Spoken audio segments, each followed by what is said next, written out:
Halo semua, pada ujian akhir semester soft skill kali ini kelompok kami akan menyajikan analisis tentang penerapan pola berpikir kritis. Kelompok kami terdiri dari saya Aprilia, Audrey, Jordi, Jovita, dan Stefani. Pembagian job desk dari kelompok kami adalah yang pertama saya membahas tentang pembukaan video dan menganalisis kritis kasus berdasarkan teknik identifikasi, analisis, dan evaluasi. Yang kedua, rekan saya Audrey akan mengkategorikan klaim-klaim yang terkandung dalam kasus. Yang ketiga, rekan saya Jordi akan menulis tentang argumen utama, counter argumen, dan penutup dari video ini. Yang keempat, rekan saya Jovita akan membuat 5 pola deduktif spesifik berdasarkan kasus yang diberikan. Dan yang terakhir, rekan saya Stefani akan menganalisis kesesatan berpikir informal yang terdapat dalam kasus. Tujuan dari pembuatan video ini adalah selain menjalankan proyek UAS kami juga agar dapat mengedukasi penonton serta mengembangkan skill dalam berpikir kritis anggota kelompok kami. Berita yang akan kami bawakan adalah terkait apa penyebab dari kelangkaan minyak goreng yang sedang viral belakangan ini. Berikut kami sajikan beberapa artikel dan video terkait penyebab dari kelangkaan minyak goreng di Indonesia. Akan menyerah oleh mafia, spekulan, apalagi dalam keadaan tinggi harga-harga tinggi sekarang. Jika dilansir dari bisnis.com, dikabarkan kelangkaan tersebut disebabkan karena pasokan dari distributor yang terhambat akibat ulah spekulan yang membuat harga di tengah masyarakat tertahan tinggi sejak akhir tahun lalu.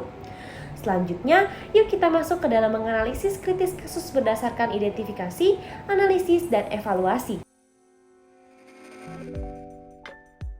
Diberitakan pada 9 Maret 2022 terjadi kelangkaan minyak goreng di pusat pembelanjaan retail modern disebabkan oleh terhambatnya pasokan dari distributor serta ulah para spekulan. Kasus ini telah diakui oleh Ketua Umum Asosiasi Pengusaha Retail Indonesia dan keterbatasan pasokan minyak goreng itu terjadi di sebagian wilayah Jabodetabek. Sebagai upaya pemerintah telah melakukan beberapa strategi untuk memenuhi pasokan minyak goreng. Sehingga belakangan ini menurut Roy selaku Ketua Umum Asosiasi Pengusaha Retail Indonesia, produksi minyak murah mulai pulih untuk menekan gejolak harga dan kekosongan minyak goreng di tengah masyarakat. Di sisi lain, Roy mengatakan asosiasinya mengusulkan kepada pemerintah untuk melabeli minyak goreng murah hasil domestic market obligation dengan harga eceran tertinggi pada badan kemasan. Langkah ini perlu dilakukan untuk mengurangi praktik penimbunan yang dilakukan oleh distributor nakal, sehingga harga minyak goreng curah masih dilabeli tinggi di harga 16.000 per liter. Minyak goreng kemasan sederhana di angka 16.600 atau mengalami kenaikan 0,61%. Berdasarkan catatan Kementerian Perdagangan, stok minyak goreng curah hasil DMO minyak sawit cukup membutuhi kebutuhan dalam negeri hingga 2 bulan mendatang. Menurut Menteri Perdagangan Muhammad Lutfi, banyak distributor menahan pasokan minyak goreng hasil domestic market obligation yang menyebabkan harga komoditas itu tertahan tinggi di pekan ini. Kelangkaan minyak goreng di pusat perbelanjaan retail modern disebabkan oleh terhambatnya pasokan dari distributor serta ulah para spekulan. Kalimat ini merupakan kalimat klaim karena dapat dievaluasi dan dibuktikan kebenarannya. Minyak goreng jadi langka, apa penyebabnya? Kalimat ini merupakan kalimat non-klaim karena kalimat ini merupakan kalimat pertanyaan. Pada Senin 7 Maret 2022, berdasarkan pemantauan pasar dan kebutuhan pokok Kemendak, harga minyak goreng curah masih tertahan tinggi di angka 16.000 per liter. Sementara minyak goreng kemasan berada di angka 16.600 mengalami kenaikan 0,61% dari 16.500 yang merupakan harga minyak pada Jumat 4 Maret 2022. Ini merupakan kalimat klaim faktual karena sesuai dengan fakta yang terjadi pada tanggal yang tertera pada teks. Distributor yang menahan pasokan minyak goreng hasil DMO atau Domestic Market Obligation menyebabkan harga komoditas strategi itu tertahan tinggi. Kalimat ini merupakan kalimat klaim nilai karena memberi nilai yang buruk berupa menyebabkan kenaikan harga pada minyak langka. Kelangkaan minyak goreng disebabkan karena pasokan dari distributor yang terhambat akibat ulah spekulan, yang membuat harga di tengah masyarakat tertahan tinggi sejak akhir tahun lalu. Kalimat ini termasuk kalimat klaim faktual deskriptif karena mendeskripsikan mengenai fakta keadaan yang terjadi. Menurut Roy, dari sisi produksi minyak goreng murah belakangan ini sudah mulai pulih untuk menekan gejolak harga di tengah masyarakat. Hal ini merupakan klaim subjektif karena hanya menurut subjek tertentu. Dalam kalimat tersebut, maka Roy adalah subjeknya. Minyak goreng menjadi langka di pusat perbelanjaan karena terhambatnya pasokan dari distributor. Kalimat ini merupakan kalimat klaim objektif karena semua orang merasa bahwa minyak goreng menjadi langka di pusat perbelanjaan. Kelangkaan minyak goreng di pusat perbelanjaan retail disebabkan oleh oknum-oknum yang menimbun minyak goreng yang ingin menyelundupkan minyak goreng ke luar negeri demi mendapatkan keuntungan yang lebih besar daripada mendistribusikannya di Indonesia. Berdasarkan sistem pemantauan pasar dan kebutuhan pokok Kemendak, harga minyak goreng curah masih tertahan di angka 16.000 per liter.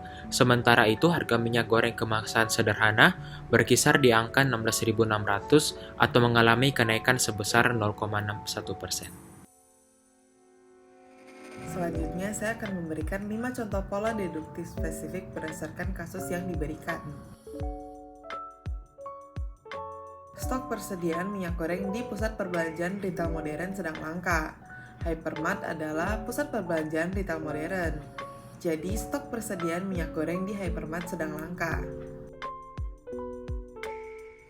Stok minyak goreng yang baru diproduksi entah akan memenuhi kebutuhan masyarakat hingga lebaran nanti atau tidak. Ternyata, stok minyak goreng murah hasil DMO sudah mencapai 500.000 ton. Jadi, stok minyak goreng akan memenuhi kebutuhan masyarakat hingga lebaran nanti. Jika para oknum penimbun minyak goreng tidak mengeluarkan minyak gorengnya, maka Menteri Perdagangan akan menindak tegas hal ini. Para oknum tidak mengeluarkan minyak gorengnya, jadi Menteri Perdagangan akan menindak tegas hal ini. Jika pasokan dari distributor terhambat akibat ulah dari spekulan, maka harga minyak goreng di tengah masyarakat akan tertahan tinggi. Ada spekulan yang menghambat pasokan dari distributor, jadi harga minyak goreng di tengah masyarakat akan tertahan tinggi.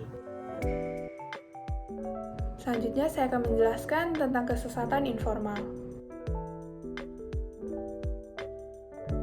Yang pertama ada argumentum ad populum langsung, yaitu pada kalimat orang sedang berspekulasi bahwa pemerintah akan mencabut harga eceran tertinggi yang tidak akan saya cabut. Dan kita punya minyak yang sangat banyak. Kita tahu minyaknya sekarang ada di mana. Kalau mereka tidak keluarkan akan kami tindak tegas, kata Lutfi kepada bisnis.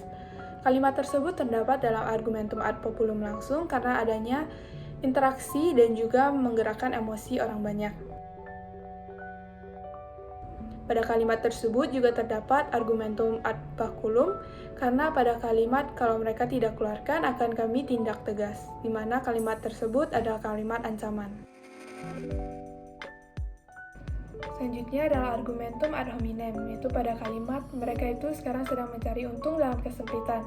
Mereka itu ingin agar saya mencabut harga eceran tertinggi, terus mereka banjiri minyak goreng yang dibeli dengan harga 10.300, lalu dijual dengan harga 17.000 hingga 18.000. Harga dunia lagi tinggi, mereka tahan barangnya. Saya mau tanda-tangi minggu ini.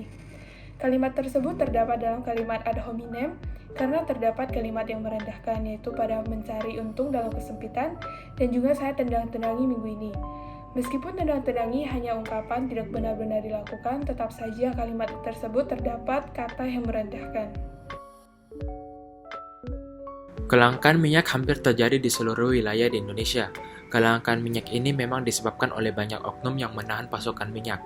Pasokan minyak ini ditahan karena dilatar belakangi spekulasi jika pemerintah bakal mencabut ketentuan harga eceran tertinggi minyak goreng akibat harga minyak nabati di pasar dunia yang sedang naik sejak awal tahun ini. Naiknya harga minyak nabati di seluruh dunia ini disebabkan oleh invasi yang terjadi di Rusia dan Ukraina. Demikian beberapa bentuk berpikir kritis dari kelompok kami. Sekian dan terima kasih.